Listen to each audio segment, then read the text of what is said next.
En total, durante los 20 años que José de San Martín sirvió a España, desde los 13 a los 33, tomó parte en numerosas campañas, desde la batalla de Cabo San Vicente hasta las campañas de Cataluña, Rosellón, Portugal, Gibraltar, Ceuta, Argel, Orán y contra Napoleón en Arjonilla, Bailén, Tudela, Albuera y otras.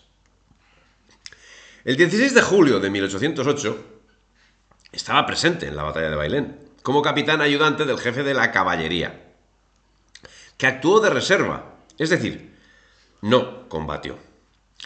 Sí lo hicieron previamente acosando a la retaguardia de Dupont, cuando se retiró de Córdoba hacia Andújar, existiendo en ese asunto algo que no acaba de aclarar la historia y que es sensible.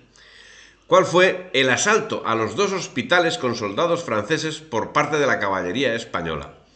Siendo que la única que había allí era la del regimiento de San Martín. Por otra parte, el desarrollo de la batalla de Bailén no coincide exactamente con lo que de la misma nos ha sido contada por la historiografía convencional. Ni el general Castaños estaba presente en la batalla, ya que estaba en Córdoba y no hizo acto de presencia sino el día 20 para firmar el armisticio, ni fue una victoria del ejército español, sino un arreglo de paz entre los combatientes, siendo que el ejército francés abandonó el campo de batalla con armas y a toque de tambor. O sea, no fueron derrotados en Bailén. Las capitulaciones, muy detalladas, hablaban de los bagajes que podía transportar cada uno, de las condiciones de la marcha hasta Sanlúcar de Barrameda y Rota y del embarque en buques españoles que los conduciría al puerto de Rochefort, en Francia. Pero los casi 30.000 hombres que se rindieron no llegarían a embarcar. Inglaterra no reconoció el tratado y acabó enviándolos a la isla de Cabrera, donde la mayoría murió de hambre. Ojo al dato. Queda manifiesto que era Inglaterra quien marcaba los tiempos y daba el visto bueno a las actuaciones del ejército español en la guerra franco-británica para la dominación de España, vulgo Guerra de la Independencia. Pero el teatro debía seguir. Y el 11 de agosto de 1808, por méritos en campaña y por decreto de la Junta Suprema de Sevilla, San Martín era ascendido a teniente coronel de caballería y recibía la medalla de oro de los héroes de Bailén. Las medallas y ascensos se repartieron más que con profusión, con auténtica alegría. Todos fueron condecorados, pero ni Castaños, ni su sobrino Pedro Agustín Girón, marqués de las Armesillas y duque de Ahumada, ni Teodoro Reding estuvieron presentes más que cuando el asunto estaba finiquitado, resuelto.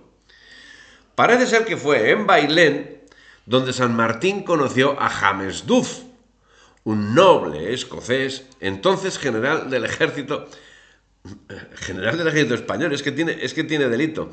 Curioso el plantel de generales ingleses al mando del ejército español, que lo introdujo, Duff introdujo a San Martín en las logias secretas que conspiraban para conseguir la independencia de América. No fue el único sitio donde destacó la actuación de José de San Martín. También estuvo en varias batallas que se perdieron, las citadas en Rosellón, Aragón y en Cataluña. En la batalla de Valls murió Reding, abandonado, en una retirada catastrófica. Pero San Martín ya había sido elegido por Inglaterra. Así fue trasladado a Extremadura, donde tomó contacto con Sir Arthur Wellesley, con Diego de Alvear y con Zapiola, con quienes bajo los ritos masónicos creó la logia de los Caballeros Racionales en Cádiz. Y fue en Cádiz donde se fundaron las primeras sociedades secretas de influencia masónica con vistas a la separación de América. Y en ese movimiento se encontraba involucrado quien luego llevaría el título de Libertador. Los contactos alcanzaban a otros personajes. Combatió a las órdenes del general inglés William Carr Beresford, el mismo que 2 años antes había gestado la primera invasión inglesa de Buenos Aires. Todos ingleses encargados de difundir la masonería. Resulta difícil pensar que con esas amistades no sea cierto que San Martín se hubiese ligado a la masonería en Cádiz en 1808. salvo que su filiación fuese anterior, cuando habiendo sido apresado por los ingleses pasó una temporada en Londres, o incluso antes, con la relación que tuvo con Diego de Alvear. Si en 1808 la situación era penosa, peor era la situación política. Había quien luchaba por el retorno de Carlos IV y el retorno de Godoy.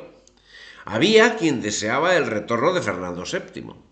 Había quien reclamaba a la infanta Carlota Joaquina. Y había quien no deseaba ni a uno ni a otro. Y entre estos, había quien quería coronar rey a Arthur Wellesley. El mismo que no había llevado su armada a combatir a España en América y que en cambio la llevó a la península para hacerse con ella. Finalmente, Inglaterra estimó que la coronación de Sir Arthur Wellesley era un exabrupto que podía poner negro sobre blanco y en momento indebido la realidad de su actuación. Era preferible seguir calentando motores en América y aprovechar esas mismas divergencias para conseguir sus objetivos en todo el orbe hispánico. Para ello ya tenía el hombre que necesitaba, que no era otro que José de San Martín, que en 1812 desembarcaría con unos principios de actuación bien definidos por Inglaterra.